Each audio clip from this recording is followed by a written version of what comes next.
Share को समझने के तरीके हैं। आप हर एक शेयर को गूगल पे जाके लिखोगे ना, उसकी डिटेल आ जाएगी। तो उस डिटेल में वो क्या चेक करना होता है, सबसे पहले किसी भी शेयर को अगर आप सर्च करते हो, जैसे मान लो मेरा फेवरेट शेयर है, मैंने अभी आप थोड़ी देर पहले बताया इंफोसिस, मैं लिखूंगा गूगल पे इंफोसिस की जब हिस्ट्री निकल के आएगी तो उसके बारे में सबसे पहली जो चीज मुझे चेक करनी है वो क्या चेक करनी है, वॉरेन बफेट कहते हैं सबसे पहले आप क्या करो, अच्छे से उसका रिसर्च करो कि वो कंपनी फंडामेंटली कितनी स्ट्रॉन्ग है। सबसे पहले आपको उसका ROE देखना है। ROE क्या होता है, रिटर्न ऑन इक्विटी।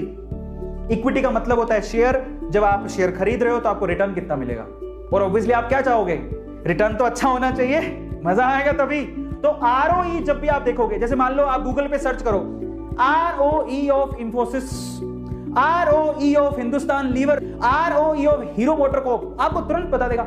जिसकी ROE हाई हो वो शेयर अच्छा है, जिसकी रिटर्न ऑन इन्वेस्टमेंट हाई हो, वो डेटा आपको तुरंत पता लग जाएगा, वो दिमाग भी नहीं लगाना, ना कैलकुलेशन करनी है, सिंपल सी बात। जिसकी शेयर की ROE हाई हो वो शेयर अच्छा है, क्योंकि वो रिटर्न अच्छा देगा। तो ROE मस्ट बी हाई, फर्क नहीं पड़ता उसका फॉर्मूला क्या है, हमें क्या लेना, जब डेटा गूगल ही दे रहा है तो कंपनी की शीट निकालो, कंपनी की वेबसाइट पे चला जाओ, वहां पे भी मिल जाएगा। तो पहली चीज बोलते हैं कि ROE अच्छा होना चाहिए। दूसरी चीज पर आ जाओ, उसके बाद क्या है, डेट टू इक्विटी रेशो।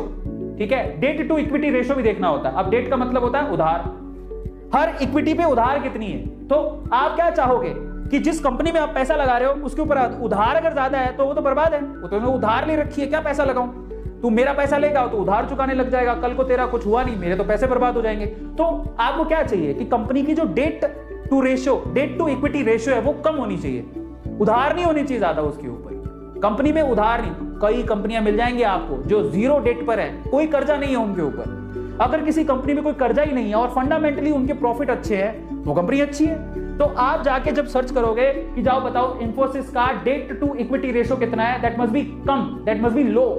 अगर वो कम है तो वो कंपनी अच्छी है। ये दूसरा फंडामेंटल है किसका, वॉरेन बफेट का।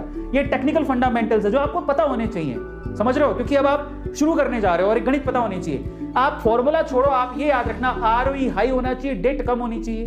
तीसरी सबसे इंपॉर्टेंट चीज है, जो सबसे इंपॉर्टेंट है वो क्या, जो कंपनी प्रोडक्ट बनाती है उसकी प्रोडक्ट की कॉस्ट क्या है और वो कितने में सेल करती है। मान लो प्रोडक्ट की कॉस्ट है 500 रुपए, सेल करती है 1000 रुपए, प्रॉफिट कितने का हुआ, 500 रुपए का। तो product sale minus product cost, profit कितना है, ये है सबसे इंपॉर्टेंट कि कंपनी को प्रॉफिट कितना हो रहा है। आपको प्रॉफिट की जब आप एनालिसिस करोगे किसी भी शेयर का, प्रॉफिट दिखाएगा साल दर साल कंपनी में कितना प्रॉफिट हुआ। अगर वो प्रॉफिट बढ़ते जा रहा है इसका मतलब कंपनी अच्छी है, तो वहां पर पैसा लगाओगे तो सिक्योर रहोगे। 5 साल की चेक कर लो, अगर प्रॉफिट हर साल ऐसा ही आ रहा है कि पहले साल इतना था फिर इतना, भाई साहब कंपनी बहुत अच्छी है, कंपनी बहुत अच्छी है, क्योंकि प्रॉफिट इंक्रीज हो रहा है। और एक और बात, कल को कहोगे सर ये गलत डेटा भी हो सकता है, देखो पुराने जमाने में होता होगा, अब नहीं होता। सेबी बैठी है, एक बहुत बड़ी ऑर्गेनाइजेशन है, रेगुलेटरी है इंडिया में, कुछ फर्जीवाड़ा होता है तो कंपनी ब्लैक लिस्ट कर दी जाती है। तो आजकल वो फर्जीवाड़े नहीं होते, तो आप चिंता मत करो। आप ये मत सोचना कि ये तो डेटा गलत भी हो सकता है, कोई गलत डेटा नहीं देगा। आज के टाइम पे कोई भी कंपनी के लिए बहुत सख्त रूल्स रेगुलेशंस हैं। अगर कहीं भी कंपनी डिफॉल्टी पाई जाती है, देखो एक्सेप्शन केस की बात नहीं करते, सजा मिलती है हर किसी को, अगर कहीं भी कुछ भी गड़बड़ पाई जाती है तो कंपनी तुरंत ब्लैकलिस्ट हो जाती है, वो मार्केट में काम नहीं कर पाएगी, इतने सख्त रूल है। तो आप चिंता मत करो, उसकी प्रॉफिट अच्छा होगा तो काम बढ़िया है।